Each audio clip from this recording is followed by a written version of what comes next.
जो है कुछ डील हो गई है। साथ ही साथ ईरान पे जो बातचीत की जाएगी उसमें ट्रंप ने जो है वो पाकिस्तान को इनवाइट कर लिया है। तो सबसे पहले डॉक्टर साहब या पहले फखर से पूछूं, फखर कैसे देख रहे हैं आप इस डील को जो हुई है अमेरिका और इंडिया के बीच में? क्योंकि पाकिस्तान ने 4 चक्कर लगाए, कभी हम ब्रेकफास्ट पे गए, कभी लंच पे गए, कभी डिनर पे गए, कभी हमने ट्रंप को कहा कि इसे तो नोबेल पीस प्राइज मिल जाना चाहिए, लेकिन कोई डील हमारे साथ नहीं हुई है और भारत के साथ डील हो गई है। तो यकीनन इस वक्त हमारे तो तोते कबूतर चीरे सब उड़ गए होंगे।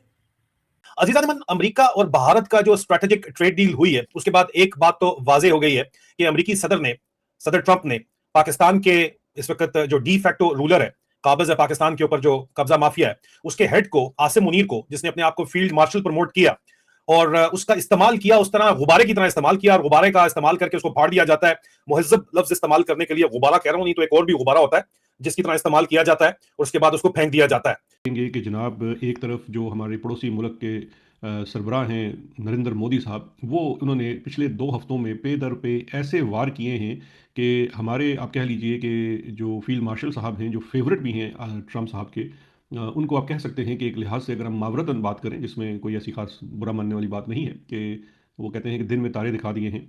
सबके साथ यही किया, ये नहीं कि इंडिया के साथ, पूरी दुनिया के जितने कंट्रीज हैं सबके साथ एक ही मेडिसिन उन्होंने इस्तेमाल की कि उनको दबा दो। कोई दब गया, कोई नहीं दबा। चले चीन ने भी कुछ कर करू के अपना सिस्टम चला लिया, बाकी दुनिया ने भी। इंडिया कहता है ठीक है यार, करो जितना लगाना है तुम लगाते जाओ, हम देखते हैं।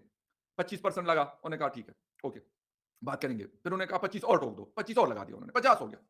देखिए, उन्होंने चीजों को मेरे ख्याल में बेहतर हैंडल किया। प्राइम मिनिस्टर मोदी ने मेरे ख्याल में स्ट्रॉन्ग नर्व्स शो किए हैं, और ये गालिबन डॉक्टर साहब मुझसे शायद एग्री करें इस बात पे कि मेरे ख्याल में ट्रंप एडमिनिस्ट्रेशन को ये बात पता चली कि नहीं कुछ हो रहा है यहाँ पर। हम कोशिश तो कर रहे हैं, हम उनको दबाने की कोशिश कर रहे हैं, लेकिन वो दब नहीं रहे हमसे। उन्होंने अगर कोई जवाब भी नहीं दिया, लेकिन उन्होंने ये भी नहीं कहा कि हम आपकी बात मान रहे हैं। उन्होंने रशियन ऑयल के ऊपर पहले बात नहीं मानी। उन्होंने पाकिस्तान इंडिया की मीडिएशन की बात उनकी नहीं मानी, कतई नहीं मानी, बिल्कुल। और डोनाल्ड ट्रंप को उस चीज के ऊपर गुस्सा था, जो मर्जी हम कहें उसके हवाले से, लेकिन वो इस चीज को पसंद नहीं कर रहे थे कि भाई ऐसे कैसे हो रहा है। एक तरफ से मेरी तारीफें हो रही हैं, शहबाज शरीफ बार बार तारीफें कर, दूसरी तरफ मैं कहता हूं वो बंदा जो मेरे साथ खड़ा होता था, वो मतलब कुछ कह ही नहीं रहा कि नहीं जी ऐसा हुआ है, वो तो मान ही नहीं रहा। वहां से एक प्रेस रिलीज आ जाती थी फॉरेन मिनिस्ट्री ऑफ इंडिया से, न्यू दिल्ली से, नहीं जी ऐसा कुछ नहीं हुआ। तो लाजमी सी बात है, ट्रंप के लिए तो ये मेरे ख्याल में वो पसंद तो नहीं करते ना। एम्बेरसमेंट भी हम छोड़ देते हैं, चले दुनिया है, बहुत सारी बातें होती है, फॉरेन पॉलिसी होती है हर कंट्री की। इंडिया का अपने तरीके से वो अपने सिस्टम को लेके चलते होंगे, वेस्टर्न वर्ल्ड या यूएस अपने तरीके से चीजों को लेके चलते हैं। लेकिन जो मैंने डोनाल्ड ट्रंप साहब को देखा, वो पसंद बिल्कुल नहीं करते कि कोई ऐसी बात करे को कह नहीं जी डोनाल्ड ट्रंप साहब क्या मतलब किस खेत की मूली है। वो ये बात नहीं पसंद करते। वो कहते हैं मैं जो कह दूं ना बस मान लो, बेशक वो अच्छा है या बुरा है। तो उन्होंने मेरे ख्याल में उनको पता चल गया कि 6-7 महीने तो मैंने इस चीजों को ड्रैग करने की कोशिश कर ली, प्रेशर डालने की कोशिश कर ली, प्रेशर नहीं डाला।